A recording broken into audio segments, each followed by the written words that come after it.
La troisième année du règne de Joachim, roi de Juda, Nabuchodonosor, roi de Babylone, marcha contre Jérusalem et l'assiégea. Le Seigneur livra entre ses mains Joachim, le roi de Juda, et une partie des ustensiles de la maison de Dieu. Nabuchodonosor emporta les ustensiles au pays de Shinéar, dans la maison de son Dieu. Il les mit dans la maison du trésor de son Dieu. Le roi donna l'ordre à Archipénaz, chef de ses eunuques, d'amener quelques-uns des enfants d'Israël, des races royales ou des familles nobles, de jeunes garçons sans défaut corporel, beaux de figure, doués de sagesse, d'intelligence et d'instruction, capables de servir dans le palais du roi, et à qui l'on enseignerait le lettre et la langue des Chaldéens. Le roi lui assigna pour chaque jour une portion de mets de sa table et du vin dont il buvait, voulant les élever pendant 3 ans, au bout duquel ils seraient au service du roi. Il y avait parmi eux, d'entre les enfants de Juda, Daniel, Anania, Michaël et Azaria. Le chef des eunuques leur donna des noms: à Daniel, celui de Belchassar; à Anania, celui de Shadrach; à Michaël, celui de Meshach; et à Azaria, celui d'Abed-Nego. Daniel résolut de ne pas s'essuyer par le mets du roi et par le vin dont le roi buvait, et il pria le chef des eunuques de ne pas l'obliger à s'essuyer. Dieu fit trouver à Daniel faveur et grâce devant le chef des eunuques. Le chef des eunuques dit à Daniel: je crains mon Seigneur le roi, qui a fixé ce que vous devrez manger et boire. Car pourquoi verrait-il votre visage plus abattu que celui des jeunes gens de votre âge? Vous exposerez ma tête auprès du roi. Alors Daniel dit à l'intendant, à qui le chef des eunuques avait remis la surveillance de Daniel, et à Anania, et à Michaël, et à Azaria: éprouve tes serviteurs pendant 10 jours, et qu'on nous donne des légumes à manger et de l'eau à boire. Tu regarderas ensuite notre visage et celui des jeunes gens qui mangent le mets du roi, et tu agiras avec tes serviteurs d'après ce que tu auras vu. Il leur accorda ce qu'il demanda et les éprouva pendant 10 jours. Au bout de 10 jours, ils avaient meilleur visage et plus d'embonpoint que tous les jeunes gens qui mangeaient le mets du roi. L'intendant apportait le mets et le vin qui leur étaient destinés, et il leur donna des légumes. Dieu accorda à ces 4 jeunes gens la science de l'intelligence dans toutes les lettres et de la sagesse.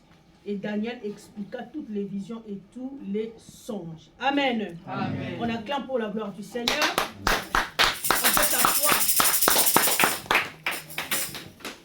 On vient de faire cette lecture qui paraît un peu longue. Ce n'est pas en vain. Amen. Amen. Dans cette histoire, la Bible est en train de nous parler de quelque chose qui s'était passé parmi les enfants d'Israël. La Bible nous dit que à la 3e année du règne de Joachim, le roi de Juda, Nabuchodonosor, le roi de Babylone, marcha contre Israël. Et il a pris en otage le roi de Juda, et il a pris aussi en otage les enfants d'Israël. Et parmi les enfants d'Israël, il a voulu qu'on puisse désigner parmi eux les garçons qui étaient...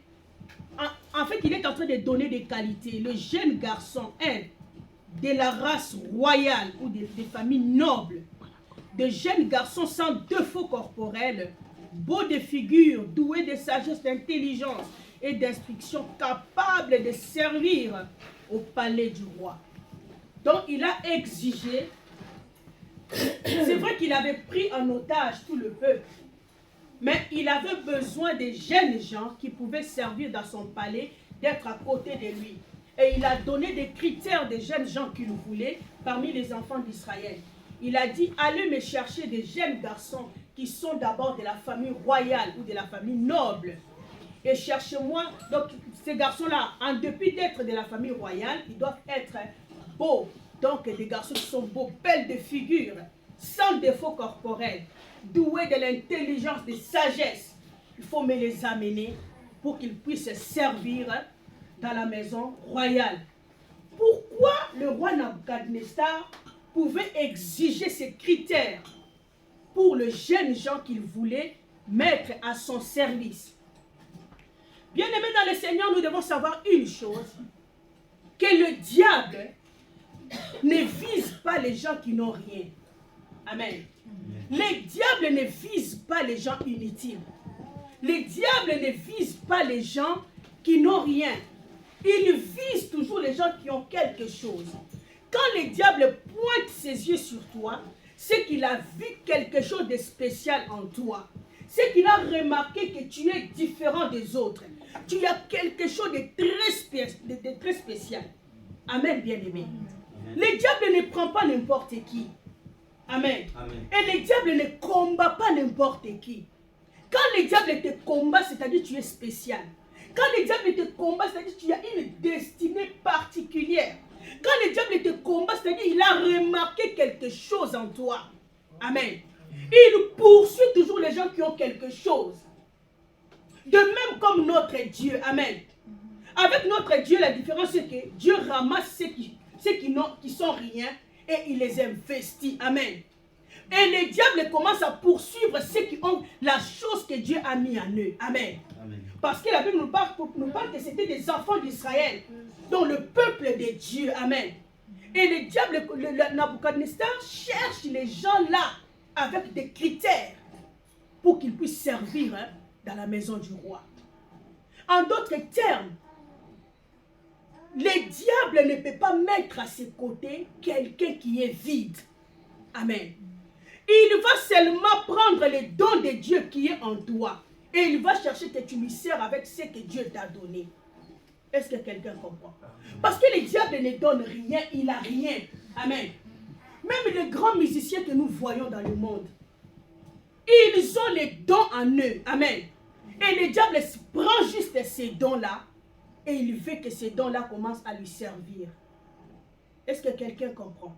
Donc quand l'ennemi te combat, quelque chose doit se passer en toi et tu dois savoir que tu es important. Amen.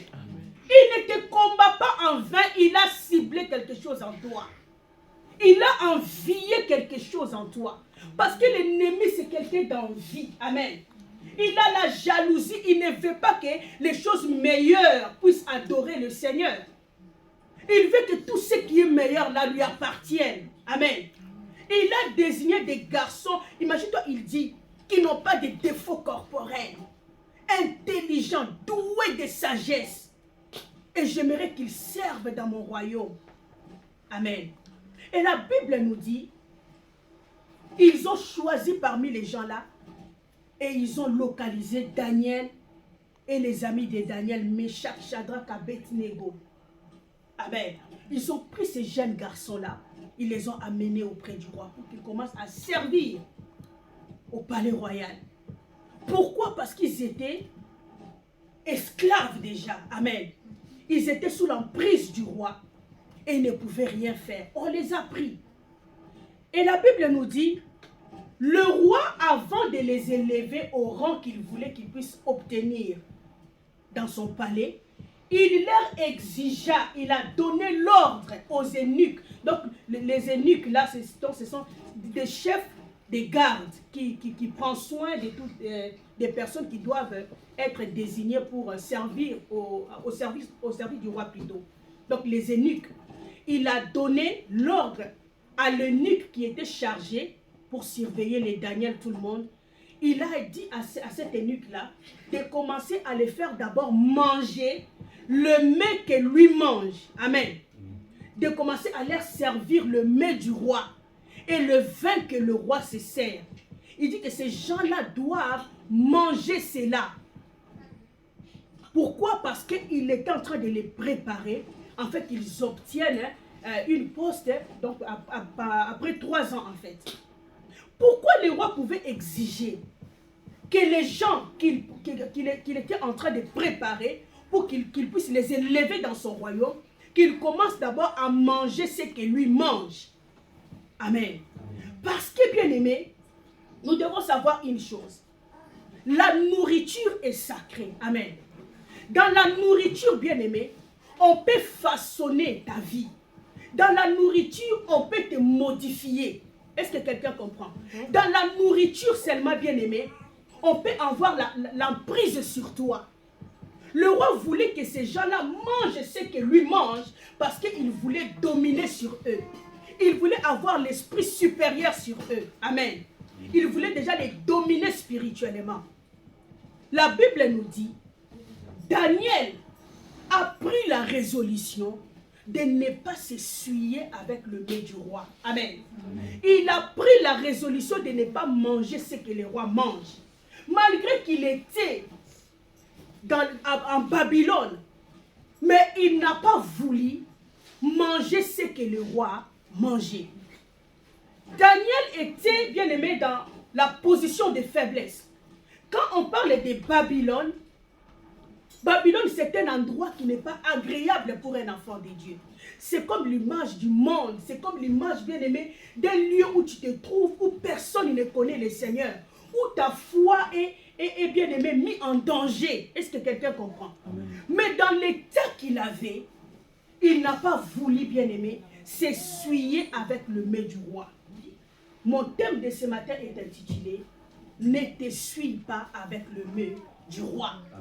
Peu importe ce que tu es en train de traverser, peu importe l'endroit où tu te retrouves, peu importe la condition que tu vis, ne t'essuie pas avec le mets du roi. Est-ce que quelqu'un comprend? Ne t'essuie pas avec le mets du roi. Daniel a pris la résolution de ne pas manger ce que le roi mangeait. Nabucodonosor est l'image bien aimée que nous pouvons donner ici, c'est l'image de l'ennemi. Amen. C'est l'image du diable. La nourriture renforce, bien aimé, les anticorps.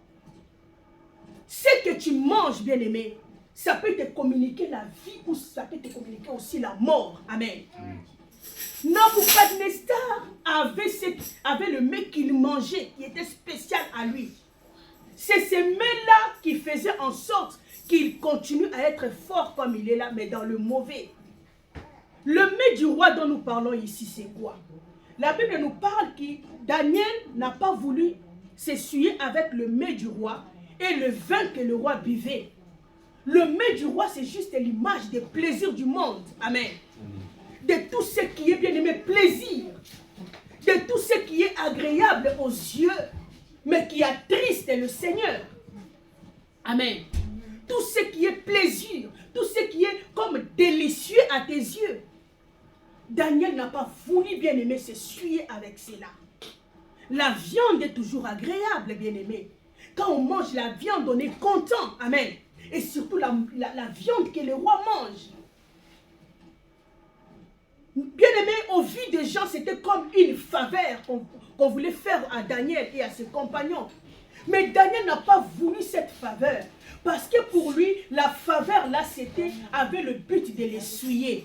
Je suis venu dire, bien aimé, toute faveur qu'on peut te faire, bien aimé, ne veut pas dire, bien aimé, que ça va t'amener là où Dieu veut que tu arrives.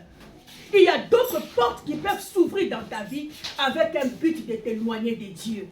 Est-ce que quelqu'un comprend? Une porte peut s'ouvrir devant toi.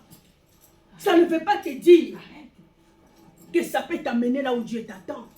Il y a d'autres portes qui s'ouvrent pour t'éloigner de ton Dieu, pour t'éloigner de ton alliance avec Dieu, pour t'éloigner de l'intimité. Daniel n'a pas voulu s'essuyer. C'était une porte de faveur pour lui, avec les yeux humains. Mais il a regardé au-delà de la porte. Il s'est dit non, ça c'est pour m'essuyer. Amen, bien-aimé. Il n'a pas voulu s'essuyer. Parce que pour Daniel, la communion avec Dieu était plus importante que tout ce qu'on pouvait lui proposer devant le roi. Nous sommes dans un temps où, bien aimé, où il faut faire l'échelle de valeur. Amen. Il faut faire l'échelle de valeur. Tous ceux qui viennent, bien aimé, pour mettre en cause ton appel. Tous ceux qui viennent, bien aimé, pour t'éloigner de Dieu. Il faut les considérer comme le mets du roi. Est-ce que quelqu'un comprend? Tous ceux qui viennent viennent, bien-aimés, pour t'empêcher de s'approcher de Dieu. Même si ça paraît bien devant les gens, mais considère cela comme le mets du roi. Daniel n'a pas voulu s'essuyer avec ce mets. Malgré que les autres qui étaient à ses côtés, d'autres personnes, sautaient sur cela, le prenaient comme une faveur. Mais pour Daniel, c'était autrement. Bien-aimé, en tant qu'enfant de Dieu, il faut faire la lecture des choses. Il ne faut pas être pressé d'embrasser toutes les opportunités qui se présentent devant toi. Amen. Il ne faut pas embrasser n'importe quelle opportunité. Il faut que dans chaque opportunité, rechercher l'intérêt et la volonté de Dieu. Est-ce que l'Éternel est dans ça? Est-ce que Dieu est dans ce que je vais faire? Amen. Le plaisir, c'est ça le mets du roi. Le vin, bien-aimé, c'est de fausses enseignements. La parole de Dieu, bien-aimé, est notre miroir. Est-ce que quelqu'un comprend? La parole de Dieu, c'est notre miroir. Il y a un jour où le pasteur Noah prêchait, il disait que l'humilité devant Dieu, ce n'est pas seulement aller dans la chambre, s'agenouiller et prier, non. L'humilité devant Dieu, c'est l'humilité devant la parole de Dieu. Quand on parle de l'humilité, c'est-à-dire tu dois avoir un cœur d'accepter ce que la parole dit. Il faut être humble d'accepter ce que la Bible a dit. C'est ça l'humilité devant Dieu. Ce n'est pas le fait de s'agenouiller, de prier 5 heures du temps, non. Il y a des gens qui prient mais qui n'obéissent pas à ce que la Bible dit. Il y a des gens qui prient mais qui ne marchent pas selon ce que Dieu dit. Amen. S'humilier devant Dieu, ce n'est pas s'agenouiller, commencer à prier en langue, non. Amen. J'étais d'ailleurs surpris, scandalisé hier. Je regardais sur mon Facebook. Il y a quelqu'un qui a posté des photos d'une chanteuse que vous connaissez, Beyoncé. À chaque fois qu'elle veut monter sur la scène, elle prie. Amen. Elle prie. Amen. Avec sa tenue là, à moitié nue, mais il y a des gens qui... Elle prie. Et quelqu'un a commenté, a dit, ah, toutes prières ne vont pas qu'à Dieu, le véritable. Amen. Amen. Tout le monde peut prier, mais à quel Dieu qu'on prie? Amen. Donc l'humilité, c'est l'obéissance à la parole de Dieu. Est-ce que quelqu'un comprend? Amen. Daniel a refusé de s'essuyer. C'était, bien aimé, au risque et au péril de sa vie. Il a pris, bien aimé, une décision qui pouvait peut-être, bien aimé, être mal pour lui. Mais il a quand même pris cette décision. Amen. Beaucoup de gens refusent de dire non devant les choses qui doivent dire non, de peur d'être rejetés par les autres. Amen. De peur d'être mal vu. Si je fais ça, qu'est-ce que les gens diront de moi? Amen. Mais Daniel n'a pas regardé tout ça. Il n'a pas dit que bon, je suis dans Babylone, si je refuse, et si le roi ordonne qu'on me tue. Mais Daniel a refusé. L'eunuque là qui était chargé pour le surveiller, il a eu d'ailleurs peur. Il a dit, mais Daniel, qu'est-ce que tu veux me faire? Le roi a ordonné qu'on vous donne ça que vous mangez. Mais si tu ne manges pas, tu n'auras pas une bonne mine. Et le roi, s'il remarque que tu n'es pas en bonne santé par rapport aux autres jeunes gens de ton âge, il va me tuer. Et Daniel a dit non. Donne-nous un test pendant 10 jours. Ne nous donne pas ce que le roi a ordonné que tu nous donnes, mais donne-nous que du légume. Et pendant 10 jours, tu vas nous regarder si nous serons en mauvaise santé par rapport aux autres jeunes gens de notre âge. La Bible nous dit que l'eunuque a accepté. Amen. Il a commencé à leur donner quoi? Des légumes. Et pendant qu'il leur donnait des légumes, il était en train de les observer. Et la Bible nous dit, au bout de 10 jours, j'aimerais qu'on puisse lire cela. Amen. Amen. Verset 15, Daniel 1,15. Au bout de 10 jours, ils avaient meilleur visage. Est-ce qu'on peut les lire? Au bout de 10 jours, verset 15. Quelqu'un peut lire pour nous? Au bout de 10 jours, ok, ils avaient meilleur visage et plus d'empoint que tous les jeunes gens qui mangeaient le mets du roi. Amen. Au bout de 10 jours, ils avaient meilleur visage. Parce qu'ils mangeaient des légumes. Les légumes que Daniel mangeait, c'était quoi? C'était la parole de Dieu. La parole pure. La Bible nous parle dans le livre des Psaumes 23 que l'Éternel est mon berger, je ne manquerai de rien. Il me conduit dans quoi? Dans le vert pâturage. Amen. Le vert pâturage, c'est la parole de Dieu, la parole pure. Daniel a obéi et resté dans la parole. Et son apparence était mieux que ce qu'il voulait faire des plaisirs. Amen. Amen. Cette apparence-là, bien-aimé ici, ce n'était pas seulement l'apparence physique comme ça, mais c'était même l'apparence spirituelle. Amen. Le bon état, bien-aimé, le bon état dont la Bible nous parle, bien-aimé, c'est la paix du cœur. C'est être heureux. Beaucoup de gens cherchent la joie en croyant qu'ils vont le trouver en faisant des bêtises, en faisant de n'importe quoi. Mais la vraie paix, la vraie joie se trouve dans la parole de Dieu. Lorsque tu obéis à ce que Dieu dit, bien-aimé, tu as la paix dans l'âme. Est-ce que quelqu'un comprend? Tu as la paix dans le cœur. Est-ce que vous êtes déjà arrivé à un moment où tu es tellement en paix avec Dieu, quand, bien aimé, tu commences à sourire même quand les gens pleurent. Amen. Amen. Tu commences à chanter. Tout ce que tu vois te rend heureux. Amen. Amen. Tu vois les enfants jouer, tu es heureuse. Tu les prends dans tes bras. Amen. Mais quand tout ce que tu commences à voir commence à te rendre furieux, bien aimé, tu as quelque chose que tu dois réparer. Amen. Amen. La joie de Dieu dans le cœur nous permet, bien aimé, d'être agréable. Même avec ceux qui sont tout autour de nous. La joie de Dieu te rend agréable. Amen. Amen. Mais quand tu commences à devenir désagréable, c'est-à-dire la joie de Dieu n'est pas en toi. Tu n'as pas la paix dans ton cœur, tu n'as même pas la paix avec toi-même.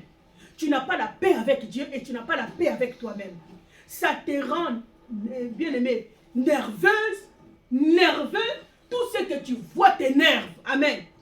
Les gens sourient. Oh, ils sont en train de parler contre moi. Tu commences à chercher des petites bêtes. Amen. Amen. Tu mets la télé, tu regardes, tu fermes toi-même. Tu pars dans la douche, tu te laves, tu fermes l'eau. Amen. Les enfants, tu commences à crier sur les enfants. C'est-à-dire la joie n'est pas dans ton cœur. Et la joie de Dieu, on la trouve dans sa parole. Amen.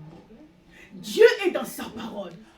C'est dans la parole de Dieu qu'on arrive à connaître Dieu.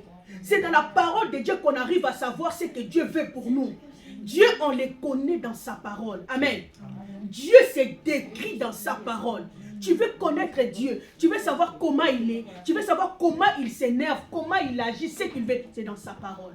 La parole de Dieu nous décrit Dieu. Amen. Daniel a pris les légumes. Amen. Et son apparence était différente. Est-ce que quelqu'un comprend? Il avait la paix.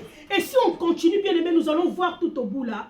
La Bible nous dit, Dieu accorde, dans le verset 17, Dieu accorda à ces 4 jeunes gens de la science, de l'intelligence, dans toutes les lettres et de toute la sagesse. Et Daniel expliquait toutes les visions et tous les songes. Amen. C'est par là que je comprends d'où provenait l'esprit supérieur de Daniel. Est-ce que quelqu'un comprend? Amen. La Bible dit que quand il a eu le songe, quand le roi a eu le songe, il avait appelé tous les magiciens. Est-ce que quelqu'un comprend? Amen. Tous les magiciens étaient venus et personne ne pouvait interpréter les songes. Et Daniel a pu interpréter ces songes. Je comprends que c'était parce qu'il n'avait pas mangé le mets du roi. Le mets du roi fait en sorte que tu demeures sous le roi. Le roi domine sur toi. Amen. Amen. Mais quand tu ne manges pas le mets du roi, tu manges ce que le roi ne mange pas, tu n'auras pas le même esprit que le roi. Donc l'esprit supérieur de Daniel est venu là parce qu'il n'avait pas mangé ce que le roi mangeait. Amen. Amen. Et la Bible nous dit qu'il avait la capacité d'interpréter tous les songes et toutes les visions. Est-ce que quelqu'un comprend? Amen. Ne te suis pas avec le mur du roi. C'est question de se décider. Nous sommes, bien aimés, au dernier mois de l'année. Bien aimé, c'est le mois, moi j'appelle ça le mois des bilans. Amen. Le mois des décisions, de se décider. Amen. L'année nouvelle est là devant toi. Est-ce que les choses que tu as fait dans cette année, c'est les mêmes choses que tu veux continuer avec ça dans l'année nouvelle? C'est le temps de faire le bilan. Amen. Daniel a refusé de s'essuyer. Bien aimé, le temps est venu que tu prennes la décision de te séparer de certaines choses que tu devrais te séparer avec ça depuis longtemps, mais tu n'avais pas fait. Amen. Le temps est venu que tu te décides sur certaines choses, que tu devrais prendre la décision depuis longtemps, mais tu n'as pas voulu le faire. Mais je te dis que ce n'est pas encore tard. La condition de vie que tu es, ne soit pas, bien aimé, une faiblesse pour toi, pour te laisser d'embrasser toutes les choses. Amen. Que ce ne soit pas pour toi une faiblesse d'accepter n'importe quoi, de te plier devant n'importe quelle chose qu'on te propose. Daniel, malgré qu'il était dans l'état de faiblesse, mais il n'a pas voulu qu'on lui impose même des choses qui étaient contre sa foi. Amen. Les choses qui pouvaient mettre, bien aimé, briser sa communion avec son Dieu. La communion avec Dieu, on la protège. La communion, on la protège. La communion, elle est précieuse. L'onction de Dieu, on garde ça. Pour trouver l'onction de Dieu, ça demande des prix à payer. Le prix de jeûne et de prière. Le prix d'obéissance à Dieu. Le prix, bien aimé, l'onction, ça demande un prix à payer. Ça te demande des sacrifices, bien aimés. Énormes de foi. Des jeûnes et prières, Dieu t'amène dans des moments longs de prière. Mais cette onction-là que tu as trouvée, si tu la perds, sache que le même sacrifice que tu as fait pour retrouver l'onction, si tu la perds, tu feras encore le même sacrifice. Amen. Amen, bien aimé. Et d'ailleurs, lorsque tu perds l'onction, tu peux payer même plus de sacrifices que par rapport à ce que tu avais payé avant que tu reçoives l'onction. Lisons dans la Bible nous parle que quand Dieu a donné les tables de la loi à Moïse, c'était plus facile. Amen. Les doigts de Dieu a écrit. N'est-ce pas? Maintenant, quand Moïse a brisé, qu'est-ce que la Bible nous dit? Dieu a dit à Moïse, c'est toi qui vas les écrire. Amen. Et c'était énorme pour qu'il puisse écrire sur des rocs, des pierres, là, écrire tout. Donc, c'était difficile. Amen. Ne te suis pas avec le mets du roi. Amen. Est-ce que quelqu'un peut s'élever pour qu'on puisse prier? Ne te suis pas avec le mets du roi. Daniel dans Babylone, mais il a pris la décision. Amen. Tu es aussi dans Babylone. Ça peut être une preuve que tu traverses. Amen. Ça peut être la maladie, je ne sais pas. Toi-même, tu te connais mieux que moi. Babylone, c'est un lieu qui n'est pas aisé pour toi peut-être. Donc, tu ne te sens pas confortable dans ça. Mais que cela ne soit pas pour toi une faiblesse. Pour accepter n'importe quoi. Amen. Accepter n'importe